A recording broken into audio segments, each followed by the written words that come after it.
Сәлеметсіңдер ме балалар? 2 сынып математика пәні 42 сабақ. Есептеудің тиімді тәсілдері тақырыбы. Бүгінгі сабақта тиімді тәсілмен есептеуді жалғастыратын боласыңдар. Балалар, менің каналымды жоғалтып алмас үшін видеоның төменгі жағындағы подписаться батырмасын басып, каналыма тіркеліп алыңдар. Балалар, бірінші тапсырмаға қараймыз. Сандарды қосу және азайту тәсілдеріне қара, қай есептеу тәсілі тиімді? 16 мен 49 сандарының қосындысы. Біз 49 санын 40 қосылған 5 қосылған 4 деп жіктесек болады. Сонда 16 қосу 40, қосу 4, қосу 5 деп аламыз.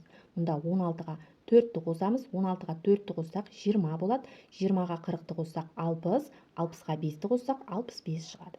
Келесі 65 азайту 49-дың айырмасы. Мұнда біз 65 санын 50 қосылған 15, 49 санын 40 қосылған 9 деп жіктейміз. 50-ден 40-ты, 15-тен 9-ды азайтамыз. 50-ден 40-ты азайтсақ 10, 15-тен 9-ды азайтсақ 6, 10-ға 6-ны қоссақ 16 шығады. Жақша ішінде 60 қосылған 30, жақша жабылған, қосу 70 қосылған 40. Мұнда біз 30 қосылған 70-ті жақшаға алсақ болады. 60-ға 40-ты, 30-ға 70-ті қосамыз. 60-ты 40-қа қоссақ 100, 30-ға 70-ті қоссақ 100 болады. 100-ге 100-ді қоссақ 200 болады екен. Келесі екінші тапсырмаға қараймыз. Өрнектердің мәнін тиімді тәсілмен есепте. 45 пен 39 сандарының айырмасы.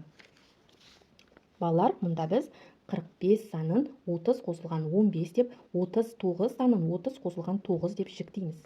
30-дан 30-ды, 15-тен 9-ды азайтамыз. 30-дан 30-ды азайтсақ 0 болады, 15-тен 9-ды азайтсақ 6 шығады. Өрнектің мәні 6-ға тең екен. Келесі 17 қосылған 38. 17 санын 10 қосу 7, 38 санын 30 қосылған 8 деп жіктейміз. 10-ға 30-ды, 7-ге 8-ді қосамыз. 10-ға 30-ды қоссақ 40, 7-ге 8-ді қоссақ 15, 40-қа 15-ді қоссақ 55 шығады. 23 ондық қосылған 2 ондық, қосу 7 ондық, қосу 48 ондық. Мұнда 2 ондыққа 48 ондықты, 23 ондыққа 7 ондықты қосамыз. 2 ондыққа 48 ондықты қоссақ 50 ондық, 23 ондыққа 7 ондықты қоссақ 30 ондық. 50 ондыққа 30 ондықты қоссақ 80 ондық. 80 ондығымыз 800-ге тең екен. Жақша ішінде 34 ондық қосылған 8 ондық. Жақша жабылған 52 ондық қосу 6 ондық. Мұнда балар 34 ондыққа 6 ондықты қосамыз. 8 ондыққа 52 ондықты қосамыз. 34 ондыққа 6 ондықты қоссақ 40 ондық болады. 8 ондыққа 52 ондықты қоссақ 60 ондық болады. 40 ондыққа 60 ондықты қоссақ 100 ондық болады. Ал 100 ондығымыз 1000-ға тең екен. Үшінші тапсырма. Өрнектердің мәнін тиімді тәсілмен есепте дейді. Үлгіге қарайық. 300 қосу 40, қосу 500, қосу 60. Мұнда тиімді тәсіл бізде 300-ге 500-ді, 40-қа 60-ды қосып аламыз. 300 қосу 500, қосу 40, қосу 60. 300-ге 500-ді қоссақ 800, 40-қа 60-ды қоссақ 100 болады. 800-ге 100-ді қоссақ 900 шығады екен. Жақша ішінде 100 қосылған 24, жақша жабылған қосу 76. Мұнда біз 24 қосылған 76-ны жақша ішіне алсақ болады. 100 қосу 24 қосылған 76. 24-ке 76-ны қоссақ 100 болады, 100-ге 100-ді қоссақ 200 болады екен. 31 қосу жақша ішінде 69 қосылған 300. Осы өрнекті өзіміз орындап көрейік. Мұнда 31-ге 69-ды қосып алсақ болады. 31-ге 69-ды қоссақ 100, 100-ге 300-ді қоссақ 400. 80 қосу 700 қосылған 20 азайту 300. Мұнда 80-ге 20-ны қоссақ болады. 80-ге 20-ны қоссақ 100 болады. 700-ден 300-ді азайтсақ 400 қалады. Ал 100-ге 400-ді қоссақ 500 шығады екен. Төртінші тапсырмаға қараймыз. Заңдылықты анықтап, қалып қойған өрнектерді жаз дейді. Асына қараймыз. Мұнда 16 қосу 15, 26 қосу 15, 86 қосу 15. Яғни мұнда берілген сандардың барлығына 15 саны қосылып отырған. Бірақ 16 келесі 26. Демек, қосылғыштың біріне 10 саны қосылып отыр. Ал екінші қосылғыш өзгеріссіз қалған. Демек, қалып қойған өрнектерді қосып жазуымыз керек екен. 16 қосу 15, 26 қосу 15, 36 қосу 15, 46 қосу 15, 56 қосу 15, 66 қосу 15, 76 қосу 15, 86 қосу 15. Келесі ә тапсырмасына қараймыз. Ә тапсырмасында айырма берілген 21 азайту 14, 31 азайту 14, 91 азайту 14. Мұнда да азайғыш 10 санға артып отырған, ал азайтқыш өзгеріссіз қалып отыр екен. Ал енді қалып қойған өрнектерді жазып шығайық. 21 азайту 14, 31 азайту 14, 41 азайту 14, 51 азайту 14, 61 азайту 14, 71 азайту 14, 81 азайту 14, 91 азайту 14. Осылай тізбекті толықтырсақ болады. 5-ші тапсырмаға қараймыз. Есептерді шығар. Шахмат үйірмесіне 20 ұл және 15 қыз қатысады. Шахмат үйірмесіне барлығы неше бала қатысады дейді. Балалар бірінші берілген жазып аламыз. Ұлдар 20, қыздар 15. Барлық бала санын анықтауымыз керек. Шешуі, ол үшін ұлдарға қыздарды қосамыз. 20 қосу 15 тең 35. Жауабы барлығы 35 бала қатысады. Екіншісі, көркем сөз үйірмесіне 32 бала қатысады, оның 13-ші жоғарғы сынып, ал қалғандары бастауыш сынып оқушылары. Көркем сөз үйірмесіне бастауыш сыныптың неше оқушысы қатысады дейді. Балалар бірінші берілген жазып аламыз. Барлығы 32 бала, жоғары сынып 13 оқушы, бастауыш сыныптікі белгісіз. Шешуі, ол үшін барлық оқушынан жоғары сынып оқушыларын азайтамыз. 32 азайту 13. 32 санын 20 қосылған 12 деп, 13 санын 10 қосылған 3 деп жіктейміз. 20-дан 10-ды, 12-ден 3-ді азайтамыз. 20-дан 10-ды азайтсақ 10, 12-ден 3-ді азайтсақ 9 қалады. 10-ға 9-ды қоссақ 19 болады. Демек жауабы көркем сөз үйірмесіне 19 бастауыш сынып оқушысы қатысады.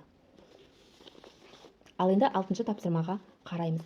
Диаграмма бойынша сұрақтарға жауап бер дейді. Диаграммада үйірмелерге қатысатын оқушылардың саны берілген. Үйірмелер сурет үйірмесі, футбол, тоғызқұмалақ үйірмесі және домбыра үйірмесі. Осы диаграмманы пайдаланып, біз сұрақтарға жауап берейік. Бірінші, сурет салу үйірмесіне неше бала барады? Сурет салу бізде қызыл түсті, демек сурет салу үйірмесіне бізде 6 бала барады екен. Келесі, домбыра үйірмесіне неше бала барады? Домбыра үйірмесі көк түсті, көк түске қараймыз, 7-ні көрсетіп тұр, демек домбыра үйірмесіне 7 бала қатысады екен. Диаграмма бойынша өзің басқа сұрақтар қой дейді. Футбол үйірмесіне неше бала барады? Тоғызқұмалақ үйірмесіне неше бала барады деп сұрақ қойсақ болады. Балалар, футбол үйірмесі бізде сары түсті, яғни футбол үйірмесіне 10 бала, ал тоғызқұмалақ жасыл түсті. Жасыл түсті бізде 8, демек футбол үйірмесіне 10 бала, ал тоғызқұмалақ үйірмесіне 8 бала қатысады екен. 7-ші тапсырмаға қараймыз. Тиімді тәсілмен есептеп шығар дейді. 72 мен 17 сандарының айырмасы. 72 санын 60 қосылған 12 деп, 17 санын 10 қосылған 7 деп жіктейміз. 60-тан 10-ды 12-ден 7-ні азайтамыз. 60-тан 10-ды азайтсақ 50, 12-ден 7-ні азайтсақ 5 қалады. 50-ге 5-ті қосақ 55 шығады. Келесі, 46 қосу жақша ішінде 54 қосылған 200. Балалар, біз 46-ға 54-ті қоссақ болады. 46-ға 54-ті қоссақ 100, 100-ге 200-ті қоссақ 300 шығады екен. Келесі, 14 қосылған 55 қосу 25. Мұнда 55-ке 25-ті қосып аламыз. 55-ке 25-ті қоссақ 80 болады, 14-ке 80-ті қоссақ 94 шығады. 28 қосу 56. 28 санын 20 қосылған 8, 56 санын 50 қосылған 6 деп жіктейміз. 20-ға 50-ді 8-ге 6-ны қосамыз. 20-ға 50-ті қоссақ 70, 8-ге 6-ны қоссақ 14, 70-ге 14-ті қоссақ 84 шығады. 70 қосу 20 қосу, жақша ішінде 80 қосылған 30. Мұнда біз 70-ке 30-ды, 20-ға 80-ді қоссақ болады. 70-ке 30-ды қоссақ 100, 20-ға 80-ді қоссақ 100 болады. 100-ге 100-ді қоссақ 200 шығады. 34 қосу 66, азайту 16. Мұнда балалар біз 60-тан 10-ды, 6-дан 6-ны азайтсақ болады. 60-тан 10-ды азайтсақ 50, 6-дан 6-ны азайтсақ 0 қалады. Демек 34-ке 50-ді қосамыз. 34-ке 50-ді қоссақ 84 шығады екен. Ал енді 8-ші тапсырмаға қараймыз. Тоғжанның ойлаған санын 18-ге кеміткенде 25 шықты.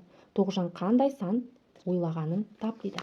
Балалар, Тоғжанның ойлаған санын x деп аламыз, ал енді ол саннан 18-ді азайтқанда 25 шығады екен. Демек x азайту 18 тең 25 деген теңдеу құрастырсақ болады.